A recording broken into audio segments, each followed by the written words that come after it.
momento del matrimonio comienzan en el noviazgo. Georgina Flores Venegas con la segunda entrega de los tipos de violencia que padecen las mujeres en esta que es la semana del Día Internacional de la Mujer. Sí me agredió, pero ya me pidió disculpas. Ya no quiere, estaba estresado. Esa es una de las principales justificaciones que dan mujeres que física o psicológicamente son maltratadas o violentadas por su pareja sentimental. Cuando se menciona la palabra violencia, al instante se piensa en agresiones físicas, mutilaciones, homicidios.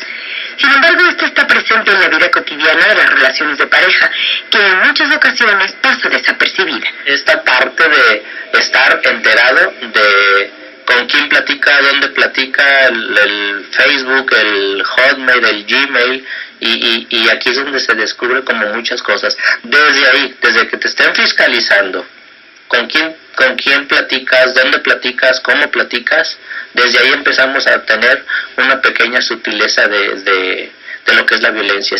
No necesariamente hay que vivir juntos o casarse para sufrir maltratos físicos, psicológicos y sexuales. Están muchos adolescentes sufriendo violencia desde la prepa, desde la universidad, y lo que queremos no es simplemente que no haya violencia contra las mujeres, sino que no haya violencia ni del hombre con el hombre, ni la mujer con la mujer, porque finalmente la violencia va a generar más violencia. Según la Organización Mundial de la Salud, 3 de cada 10 adolescentes denuncian que sufren violencia en el noviazgo.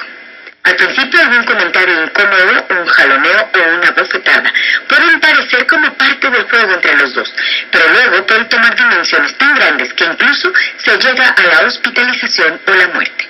La violencia en el noviazgo se mide en 3 etapas.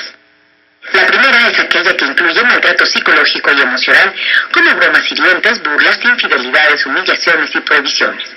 La segunda etapa es la agresión física, destrucción de artículos personales, golpes de broma y reales. Y la tercera etapa es aquella que pone la integridad física en peligro, como encerrar o aislar, amenazas, violación y asesinato. Cuando nos enamoramos y idealizamos a nuestra pareja y nos creemos capaces de superar esa mala racha, tolerarla o incluso perdonar sus arrebatos. Porque después de todo, pensamos que si nos tratan o tratamos de cierta manera es por amor. Sin embargo, es preciso tener en cuenta que los novios no deben confundir maltrato o ofensas con amor e interés por la pareja. Ellas dicen, no, es que ya cuando se casa va a cambiar. Sí, va a cambiar para peor. Si ahorita llega a medio chiles por ahí, como dicen, va a llegar con chiles completos, ¿eh? Con imágenes de Carlos García Muciño, Georgina Flores Venegas, A7 Noticias.